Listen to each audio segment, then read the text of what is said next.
गुफ्तगू कर रहे थे जस्टिस काजी फाइज ईसा के दौरे हुकूमत और आगे जो चैलेंजेस हैं उनसे मुतालिक। असद, आप कंटिन्यू करें प्लीज़। जी सॉरी, वो पहले इशू हो गया था कनेक्टिविटी का। मैं बेसिकली कह रहा था, जैसे आपका सवाल था कि कुछ जज शायद नापसंद हैं, कुछ जज पसंदीदा हैं, तो मैं कह रहा था कि ये आईनी तरमीम जो है ये शायद उस चीज़ की एक बड़ी अच्छी तरह अक्कासी भी करती है कि हमें तो ये लगता है, मुझे ये लगता है कि आप अगर हुकूमती पार्टीज को मद्देनजर रखें तो सबको जो जो जज पसंद थे और जो जो पसंद नहीं थे उसके हिसाब से एक आईनी तरमीम जो है उसको शक्ल दी गई।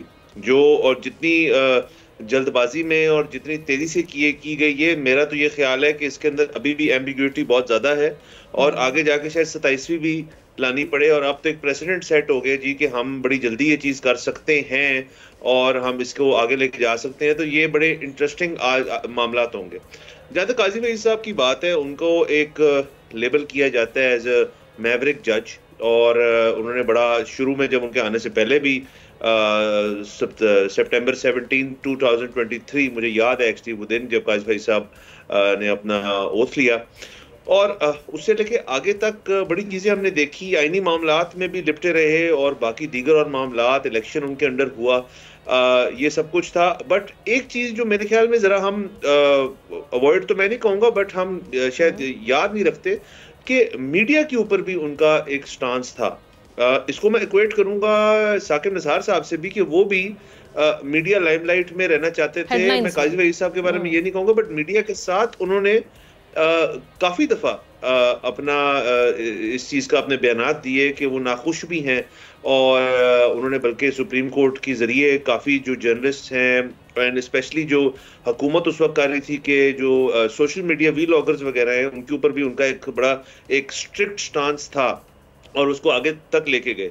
तो एक सुप्रीम कोर्ट के चीफ जस्टिस जो हैं जो इस चीज को लेके जाएं आगे, और खुद भी वो एक वक्त आया था, मुझे याद नहीं पड़ता कौन सा एग्जैक्ट केस था, बट वो किसी बड़ी कैजुअल एनवायरनमेंट के अंदर उन्होंने एक इंटरव्यू भी दे दिया जो तमाम मीडिया और शायद अदलिया के हवाले से था कि जी उनको नहीं देना चाहिए था। तो मीडिया के साथ भी उनकी एक रिलेशनशिप जो है वो इतनी कोई सही नहीं रही, तल्ख रही है थोड़ी सी। अच्छा, उसके अलावा अब अफरीदी साहब पे आ जाए तो आई थिंक अफरीदी साहब जो हैं वो एक अच्छे जज हैं, मतलब मेरी अपनी ये पर्सनल ओपिनियन है। लेकिन एक चीज आप देखें कि आईनी तरमीम के बाद ये एक बड़ा फैसला था अफरीदी साहब के लिए मेरे नज़दीक के, क्योंकि 3 साल तक वो चीफ जस्टिस रह सकते हैं। अब इसमें मुझे मतलब correct me if I am wrong, but के शायद 3 साल के बाद वो सुप्रीम कोर्ट का हिस्सा रहेंगे क्योंकि उनकी मुलाजमत जो है वो तो इससे ज्यादा है जी। तो अब जो भी चीफ जस्टिस बनेंगे वो क्या आया 3 साल के बाद सुप्रीम कोर्ट से चले जाएंगे, ये भी एक इंटरेस्टिंग चीज है। तो आई थिंक ये जो आज के दिन काजी फैज साहब वाला रेफरेंस था एंड एवरीथिंग एल्स, वो तो एक अच्छी चीज है, वो तो एक सेरेमोनियल कैपेसिटी में भी होती है।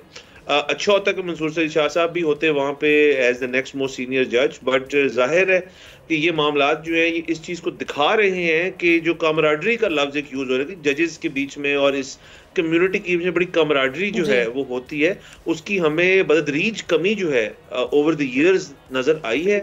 और अभी तो मैं ये भी देख रहा हूँ कि जो आपके लाहौर का bar council and then Karachi का, पंजाब सिंध वाले सारे जो हैं वो एक और चीज़ से बड़े नाखुश होंगे कि जो हाई कोर्ट के जजेस होते हैं उनकी तैनाती जो है उसके अंदर भी जो एक एम्पावर्ड थे सीनियर जजेस टू डू दिस, अब वो एक हुकूमती मैंडेट बन गया। आया मैं इसके हक में हूँ कि हुकूमती ओवरसाइट थोड़ी होनी चाहिए जुडिशरी के ऊपर।